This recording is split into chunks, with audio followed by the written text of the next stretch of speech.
ధర్మస్థలలో తీవ్ర ఉద్రిక్త పరిస్థితులు నెలకొన్నాయి.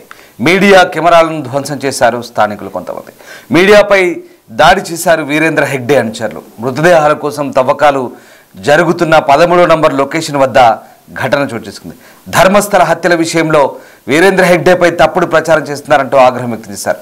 మీడియాకు మద్దతుగా వచ్చిన స్థానికులు ఇక వీరేంద్ర హెగ్డే అనుచరుల మధ్య ఘర్షణ చోటు చేసుకుంది. జనంపై పోలీసులు లాఠీ చార్జ్ చేశారు. రెండు వర్గాల మధ్య గొడవ మొదలైంది. ధర్మస్థలతో పాటు వీరేంద్ర హెగ్డేపై తప్పుడు కథనాలు ప్రసారం చేస్తున్నారంటూ ఆగ్రహం వ్యక్తం చేస్తూ మీడియాపై ఓ వర్గం దాడి చేసింది. రెండు వర్గాల మధ్య రాళ్ల దాడి కొనసాగింది. పరిస్థితిని అదుపు చేసేందుకు పోలీసులు లాఠీ చార్జ్ చేయాల్సి వచ్చింది. ధర్మస్థలంలో భారీగా పోలీసులు మోహరించిన దృశ్యాలు మనం చూస్తున్నాం. నిన్నంతా కూడా ధర్మస్థలంలో హైడ్రామా కొనసాగింది. ప్రధానంగా కొంతమంది యూట్యూబ్ ఛానళ్ల ప్రతినిధులపై స్థానికులుగా చెప్తున్న ఒక వర్గం దాడి చేసింది. దానికి సంబంధించిన దృశ్యాలు చూస్తాం. దీంతో నిన్న ఉద్రిక్తత చోటు చేసుకుంది. సాయంత్రం ధర్మస్థలం నుంచి ఈ ఘటన సంబంధించిన వివరాలు అందాయి. ఇక సౌజన్య అనే హతురాలి ఇంటి సమీపంలో 4 యూట్యూబర్లపై దుండగులు దారుణంగా దాడి చేశారు. ఈ సంఘటన ప్రాంతంలో ఉద్రిక్తతకు దారితీసింది. దీంతో పోలీసులు కొద్దిసేపు లాఠీ చార్జ్ చేయాల్సి వచ్చింది.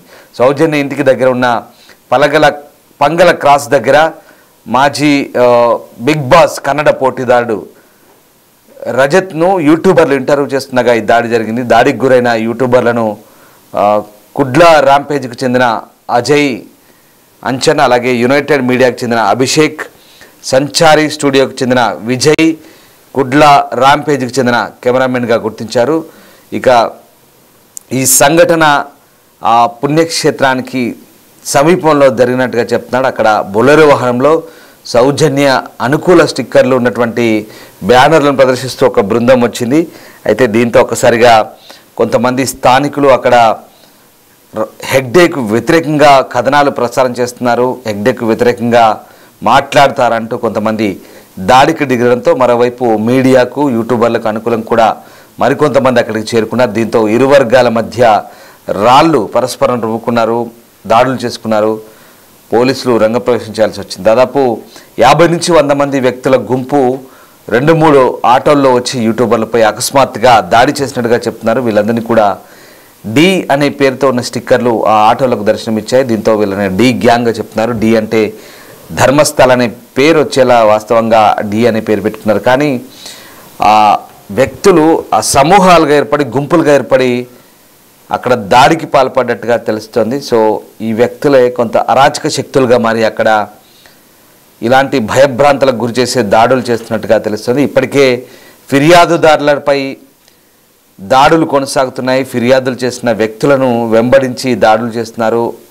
వాళ్ళని కూడా హత్య చేసేందుకు కుట్రలు జరుగుతున్నాయంటూ వస్తున్న ఆరోపణల నేపథ్యంలో ఇప్పుడు ఏకంగా మీడియా వాహనాలపైనే దాడులకు దిగుతున్నారు. మనం చూడొచ్చు ఆ దృశ్యాలు. మీడియాకు చెందిన ఓ వాహనంపై దాడి చేశారు, దాన్ని ధ్వంసం చేసే ప్రయత్నం చేస్తున్నారు. అలాగే యూట్యూబ్ ఛానళ్ళ ప్రతినిధులపై దాడికి దిగిన సందర్భాలు కూడా మనకు చాలా క్లియర్గా కనిపిస్తున్నాయి. కెమెరాలు ధ్వంసం చేశారు. ఒకసారి ఆ దృశ్యాలు చూడొచ్చు.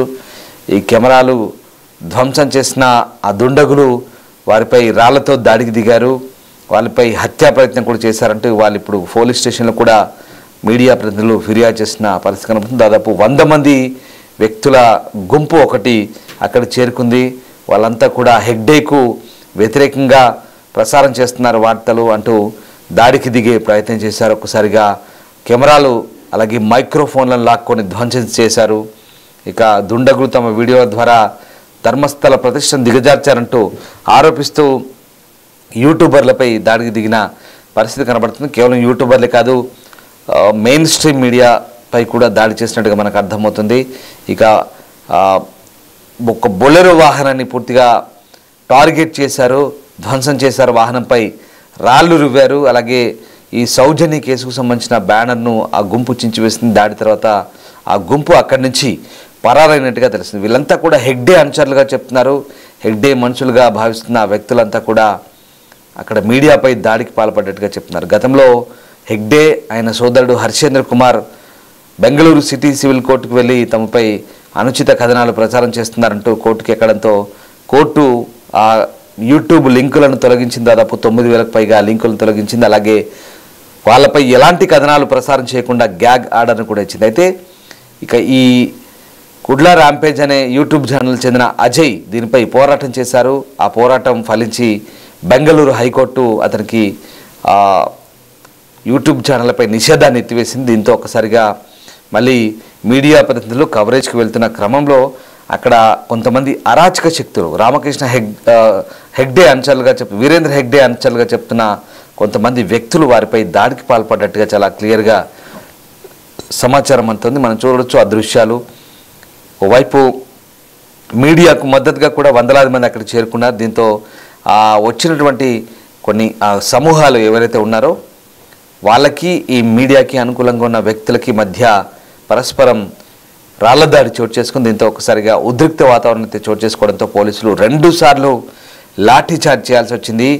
చాలామంది యూట్యూబర్లకు గాయాలయ్యాయి. ఒకరు తీవ్రంగా గాయపడ్డట్టుగా తెలుస్తుంది. వారందరినీ సమీపంలోని ఉజిరే బెనక ఆసుపత్రిలో చేర్పించారు. వారిలో ఒకరు ఐసీయూలో ఉన్నట్టు చెప్తున్నారు.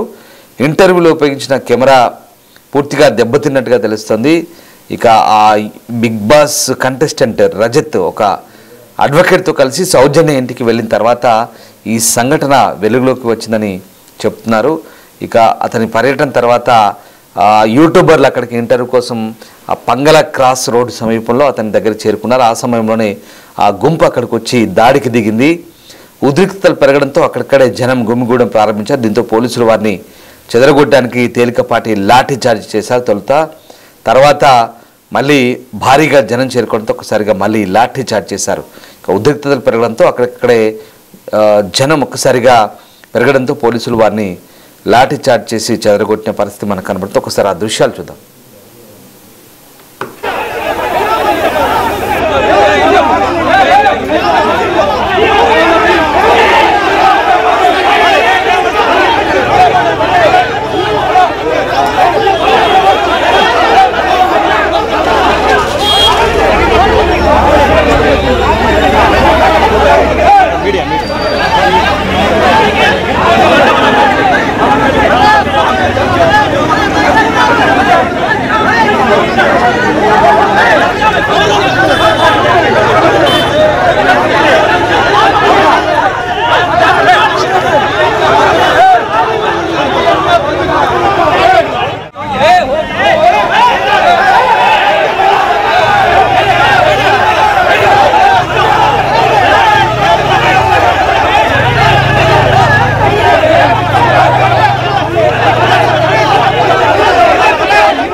ఇక యూట్యూబర్తో పాటు మరొక Kannada TV channel news channel చెందిన వ్యక్తులపై కూడా దాడి జరిగినట్టుగా చెప్తున్నారు. ఇక ఈ దాడిలో ప్రస్తుతం 4 గాయపడ్డట్టుగా చెప్తున్నారు. సువర్ణ న్యూస్కు చెందిన కన్నడ న్యూస్ ఛానల్ ప్రతినిధులపై కూడా దాడి చేసినట్టుగా చెప్తున్నారు. ఇక దీనిపై ప్రస్తుతం అభియోగాలు కూడా నమోదు చేయబడ్డాయి. అయితే ప్రస్తుతం గాయపడ్డ వారికి సంబంధించి ట్రీట్మెంట్ జరుగుతుంది. మరోవైపు పూర్తి స్థాయి ఫుటేజ్ తీసుకొని చర్యలు తీసుకుంటామంటూ పోలీసులు అయితే చెప్తున్నారు. మరోవైపు ఈ ఘటనలో అంత తీవ్రంగా ఎవరు గాయపడలేదని దక్షిణ కన్నడ జిల్లా ఎస్పీ అరుణ్ అంటున్నారు. ఇక ధర్మస్థల్లోని పంగల రోడ్డు దగ్గర ఈ 3 యూట్యూబర్లపై ఒక గుంపు వ్యక్తులు దాడి చేశారనే ఆరోపణలతో అక్కడ ఒకసారిగా జనాలను చెదరగొట్టడానికి పోలీసులు లాఠీ చార్జ్ చేశారని కన్నడ దక్షిణ జిల్లా ఎస్పీ చెప్తున్నారు. ఇక 2013లో ఆ ధర్మస్థల ప్రాంతంలో అత్యాచారం హత్యకు గురైనట్లు ఆరోపణలు ఎదుర్కొంటున్న మహిళ కుటుంబ సభ్యులను కలిసిన తర్వాత తిరిగి వచ్చినటువంటి బిగ్ బాస్ ఫేమ్ రజిత్ను ఇంటర్వ్యూ చేస్తుండగా యూట్యూబర్లు దాడికి గురైనట్టుగా పోలీసులు కూడా చెప్తున్నారు. సో సిట్ దర్యాప్తుపై వారి నివేదికలపై యూట్యూబర్లు ఈ అజయ్ అంచన్, అభిషేక్ అలాగే విజయ్లను ఒక గుంపు ప్రశ్నించింది.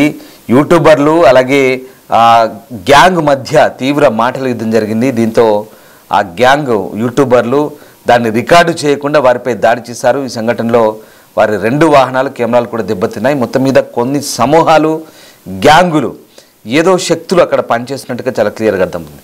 అసలు వీరి వెనుక ఎవరున్నారు, ఎవరు ఈ దాడులు చేస్తున్నారు, ఎందుకు వాస్తవాలను బయటికి రాకుండా ఫిర్యాదులు చేసిన వారిపై దాడులు, దర్యాప్తు చేస్తున్న అంశాలపై విషయాలు బయటికి వెల్లడిస్తున్న మీడియాపై దాడులు, అంత బాహటంగా ఇంత ధైర్యంగా ఎలా దాడులు చేయగలుగుతున్నారు, అసలు ఆ గుంపులు, ఆ గ్యాంగులు, ఆ సమూహాలు ఎవరి వ్యక్తులు, వాళ్ళకి ఎవరి మద్దతు ఉంది, ఎవరి మద్దతు ఇదంతా చేస్తున్నారనేది బహిరంగ సత్యం అంటూ చాలామంది అక్కడ ఆరోపణలు చేస్తున్న పరిస్థితి. ఇంత జరుగుతున్నా ఎందుకు వారిపై చర్యలు తీసుకోవట్లేదని కొంతమంది ప్రశ్నిస్తున్నారు. అయితే పూర్తిస్థాయి ఆధారాలు దొరికితే చర్యలు తప్పకుండా ఉంటాయంటే పోలీసులు అయితే చెప్తున్నప్పటికీ కూడా, అయితే ఒక్కసారిగా అక్కడ మీడియాకు మద్దతుగా వచ్చిన కొంతమంది వ్యక్తులను చూడొచ్చు.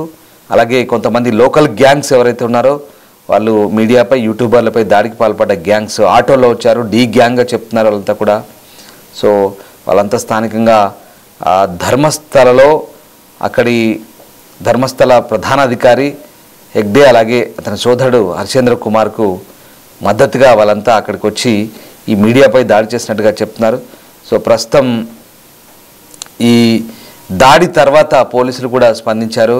ఆ ప్రాంతంలో ఎలాంటి ఉద్రిక్త పరిస్థితులు చోటు చేసుకోకుండా అదనపు సెక్యూరిటీని ఏర్పాటు చేసినట్టుగా చెప్తున్నారు. ఇక ఈ దాడి జరిగిన కొన్ని నిమిషాల తర్వాత ఆసియానెట్ సువర్ణ ఛానల్ రిపోర్టర్ హరీష్పై కూడా ధర్మస్థల సమీపంలోని ఉజిరేలో ఓ ప్రైవేట్ ఆసుపత్రిలో గుంపు దాడి చేసిందనే ఆరోపణలు కూడా వచ్చినాయి.